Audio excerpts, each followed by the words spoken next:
Muy bien, el texto de la invitación, que hoy sí vamos a tocar, porque ya va pasado, no lo tocamos. El sexto ángel derramó su copa sobre el gran río. Acá dice Eufrates.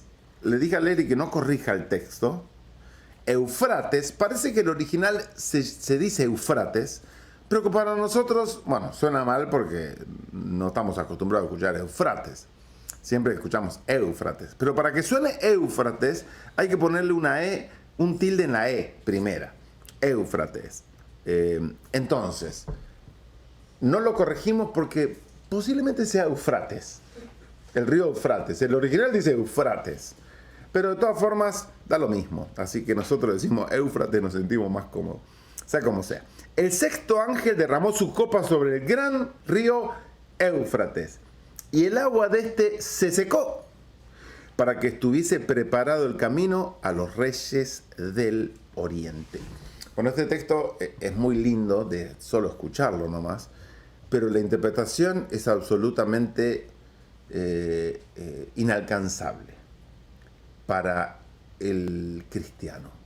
A mí me enseñaron personalmente, y así lo creí por la mayor parte de mi vida, que el gran río Éufrates representaba al río, que representa en realidad, al río que le daba vida a Babilonia. La ciudad de Babilonia estaba construida sobre el río Éufrates.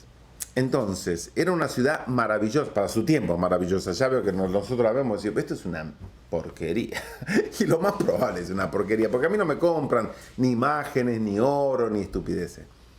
Si no hay celulares, y por más que sea dañino el celular, si no hay celulares, no hay computadora, para mí es una mierda la ciudad. Si no hay agua caliente, si no hay electricidad, si no prendo la luz, digo, ¿qué Babilonia? Me hablan. La grandeza de Babilonia, una mierda. Pero para esa época, sería lo mejor de esa época. Entonces, lo que le daba vida a la ciudad es que la habían construido sobre el río Éufrates. Y el río Éufrates pasaba por el medio de la ciudad. Le habían puesto unas compuertas de hierro completas, una ingeniería para la época impresionante, para que nadie se meta por ahí, por el río, y la cerraban todas las noches con candados, con compuertas y todo. Ese río Éufrates le daba vida a la ciudad en el sentido de que todos tenían agua, el agua necesaria para la vida, pero no solamente para eso. Con eso podían cultivar dentro de la ciudad. Con eso podían tener una cantidad de cosas dentro de la ciudad que sin agua hubiera sido totalmente imposible. Entonces, en esta representación, y cuando vinieron los Darío y Ciro, lo que hicieron fueron, muy lejos de la ciudad de Babilonia, desviaron el caudal que alimentaba a Babilonia, porque Babilonia la habían sitiado y no pasaba nada. Era infranqueable, con las armas que tenían en esa época, con unos muros impresionantes, altos y anchos. Entonces no podían hacer nada.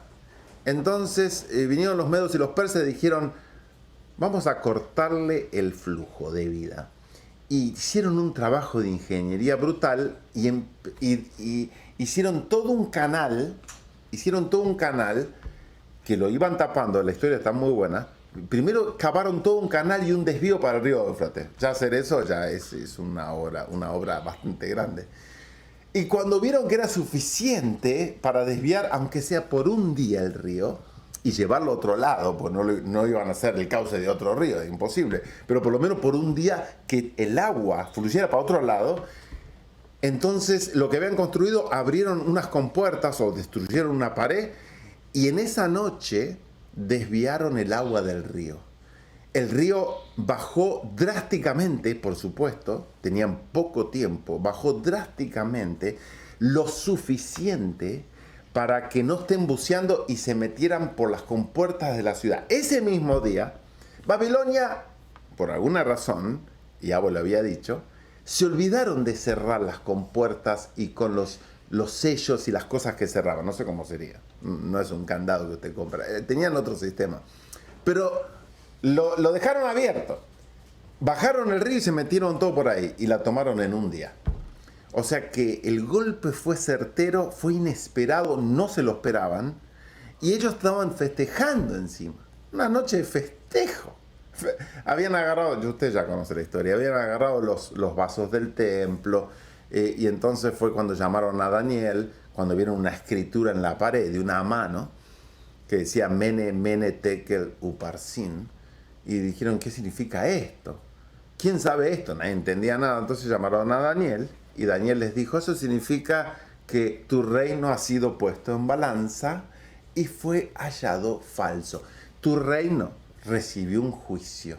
Eso es una balanza. Por eso hay una mujer en el juicio que tiene una balanza. Tu reino fue puesto en un juicio. ¿Y saben qué? No dio la medida, fue hallado falto a la medida. Por eso tu reino esta misma noche va a caer y tú vas a ser muerto. Eso es lo que decía el mensaje en la pared. Y fue a través del río Éufrates que entraron a Babilonia. Por eso, al tener esa imagen de la historia, de cómo se dio, podemos empezar a visualizar en algún grado cómo va a ser la caída de Babilonia. Porque el texto dice así: el sexto ángel derramó su copa sobre el gran río Éufrates. Es el que le da la vida a Babilonia, justamente lo que hicieron los medos y los persas. Y el agua de este se secó. ¿Qué pasó en la historia? El agua se secó, exactamente. Es un paralelo brutal, absolutamente brutal. Para que estuviese preparado el camino a los reyes del oriente. ¿Quiénes son los reyes del oriente? Está escrito en el lenguaje de la historia. Los reyes del oriente eran los medos y los persas, y eran más de un rey, porque era Darío y era Ciro. Entonces iban a venir dos reyes, y esos eran los reyes del oriente, porque Babilonia estaba al este estos estaban, bueno, les llaman del oriente porque eran parte, los medos y los persas estaban como al oriente de Babilonia. Si es así o no, no importa. Esa es la simbología bíblica. Pero de esto aprendemos. El río Éufrates ya no es un río. Es algo simbólico. Es lo que le da vida a Babilonia. Sin eso, no tiene vida. ¿Qué es lo que le da vida a Babilonia? Podríamos divagar, ¿eh? No estoy diciendo que sea así, ¿eh? Cuidado, no estoy diciendo que sea así. Pero ¿qué es lo que le da vida a Babilonia? Algo líquido que le da vida a Babilonia. 1, 2, 3, 4. Podría ser, es una buena respuesta, podría ser, pero fue tricky mi pregunta. Lo que le da vida a Babilonia, aparte del petróleo, que está bien, lo que le da vida a Babilonia es el dinero, el dólar. Porque con el dólar compro petróleo. Y el dinero se considera algo líquido. Cuando alguien le pregunta, ¿tenés liquidez? Voy a liquidar esta cuenta, porque es líquido, el flujo del dinero. El dinero se basa y se le ponen los nombres de material líquido. Y hay muchos de términos líquidos para el banco. ¿Ok? Entonces, ¿cuál es el río Éufrates? El río Éufrates, para mi punto de vista, es el dólar. El dólar se cae y Babilonia se destruye. Te secan el dólar y Babilonia. Esto es una interpretación, ¿eh? No estén tomando que digan, así va a ser. Pues sí, puede ser. El petróleo también me gusta lo que dice él. Porque toda la farmaqueia y todo está basado en el petróleo. Pero, me parece que va más de acuerdo a la liquidez de Babilonia. Si Babilonia no tiene plata, Babilonia se destruye, así, directamente. Cae, no importa si quieren reemplazar el dólar. El dólar fue lo que le dio la grandeza a Babilonia, porque Babilonia está conducida por Estados Unidos de Norteamérica, punto. Y Estados Unidos de Norteamérica está dirigido por Israel, punto. Y a eso le tenemos que sumar Alemania, Inglaterra y Rusia. Todos ellos, les guste o no, trabajan y trabajaron con el dólar. Por más que ellos tengan sus monedas y demás, todos sus bienes se basaban y se basan en precio dólar. No importa si tienen rublos, tienen libras, esto vale tantos dólares. Ellos tienen que convertir eso para tener dólares para poder negociar en Babilonia. Rusia se empezó a separar. No sé si a propósito, eso no importa. Pero es como Rusia se empezó a separar. Faltan que se separen los demás países y Babilonia se autodestruye sola, más que quieren destruir lo que les dio. Y es más, El petrodólar, combinando el dólar con el petróleo, como decía Minto, el petrodólar es lo que hizo grande a Estados Unidos. Eso es lo que hizo grande. Se cae y ya ahora quieren basar Arabia Saudita y los demás países, ya no quieren basar el petróleo en el dólar, sino lo quieren basar en otras monedas, la China, así. Si eso ocurriera, se seca el río Éufrates. Se seca la vida de Babilonia, así tal como se los digo. Pero es una interpretación livianita, porque estamos hablando de Shabbat y estamos hablando de las posibilidades. Entonces dice así: el sexto ángel derramó su copa sobre el gran río Éufrates y el agua de este se secó para que estuviese preparado el camino a los reyes del oriente. ¿Quiénes son los reyes del oriente? ¿Representa a Yahweh? No.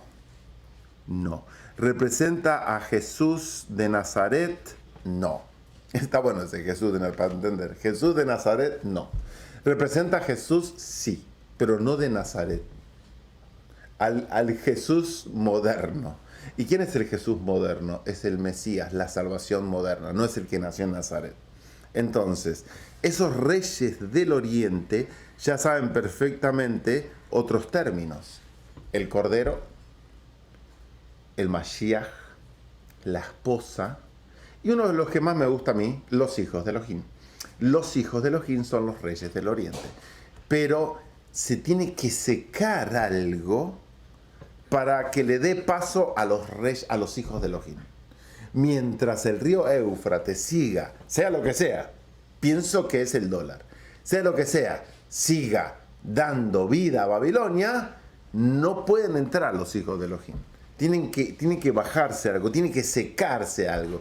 Y siempre en las noticias todos los días está que el dólar va a desaparecer, que el dólar lo quieren sacar, que el dólar esto y lo otro aquí y allá. Así que posibilidad de lo que podría pasar.